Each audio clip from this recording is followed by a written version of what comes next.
गुजरात प्रांत के काठियावाड़ क्षेत्र में समुद्र के किनारे सोमनाथ नामक विश्व प्रसिद्ध मंदिर में ये ज्योतिर्लिंग स्थापित है। पहले ये क्षेत्र प्रभासक क्षेत्र के नाम से जाना जाता था। यही भगवान श्री कृष्ण ने जरा नामक व्याध के बाण को निमित्त बनाकर अपनी लीला का संवरण किया था। यहाँ के ज्योतिर्लिंग की कथा का पुराणों में वर्णन है। दक्ष प्रजापति की 27 कन्याएं थीं। उन सभी का विवाह चंद्रदेव के साथ हुआ था, किंतु चंद्रमा का समस्त अनुराग व प्रेम उनमें से केवल रोहिणी के प्रति ही रहता था। उनके इस कृत्य से दक्ष प्रजापति की अन्य कन्याएं बहुत अप्रसन्न रहती थीं। उन्होंने अपनी यह व्यथा कथा अपने पिता को सुनाई। दक्ष प्रजापति ने इसके लिए चंद्रदेव को अनेक प्रकार से समझाया, किंतु रोहिणी के वशीभूत उनके हृदय पर इसका कोई प्रभाव नहीं पड़ा। अंततः दक्ष ने क्रुद्ध होकर उन्हें क्षयग्रस्त हो जाने का शाप दे दिया। इस शाप के कारण चंद्रदेव तत्काल क्षयग्रस्त हो गए। उनके क्षयग्रस्त होते ही पृथ्वी पर सुधा शीतलता वर्षण का उनका सारा कार्य रुक गया। चारों ओर त्राही त्राही मच गई।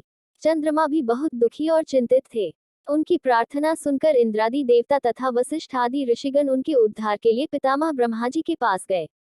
सारी बातों को सुनकर ब्रह्मा जी ने कहा, चंद्रमा अपने शाप विमोचन के लिए अन्य देवों के साथ पवित्र प्रभासक क्षेत्र में जाकर मृत्युंजय भगवान शिव की आराधना करें।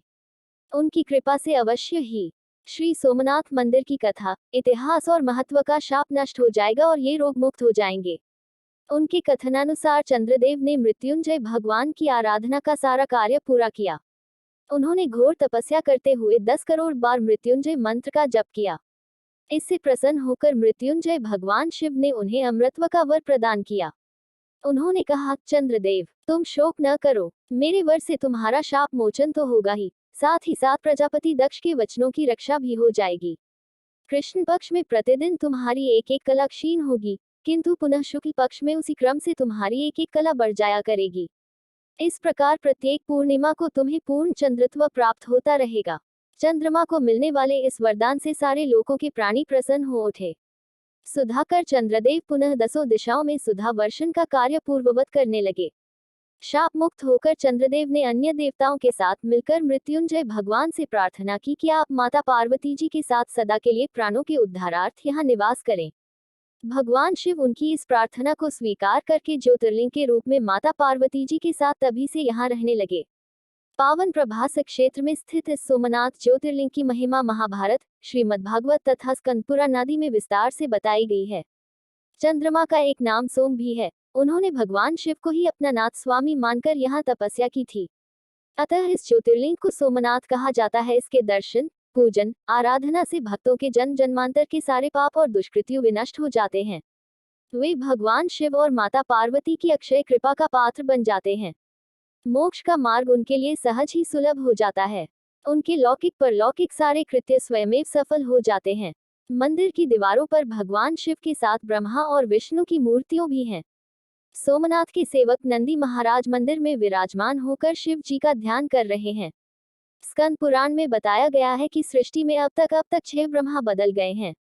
ये 7वें ब्रह्मा का युग है। इस ब्रह्मा का नाम है शतानंद। शिव जी कहते हैं कि सयुग में मेरा नाम सोमनाथ है। बीते कल्प से पहले जो ब्रह्मा थे उनका नाम विरंची था। उस समय इस शिवलिंग का नाम मृत्युंजय था। महादेव का कहना है कि दूसरे कल्प में ब्रह्मा जी पद्मभू नाम से जाने जाते थे। उस समय सोमनाथ ज्योतिर्लिंग का नाम कालाग्निरुद्र था। तीसरे ब्रह्मा की सृष्टि स्वयंभू नाम से हुई। उस समय सोमनाथ का नाम अमृतेश हुआ। सोमनाथ मंदिर के बारे में शिव जी कहते हैं कि चौथे ब्रह्मा का नाम परमेष्ठी हुआ। उन दिनों सोमनाथ नामे नाम से विख्यात हुए।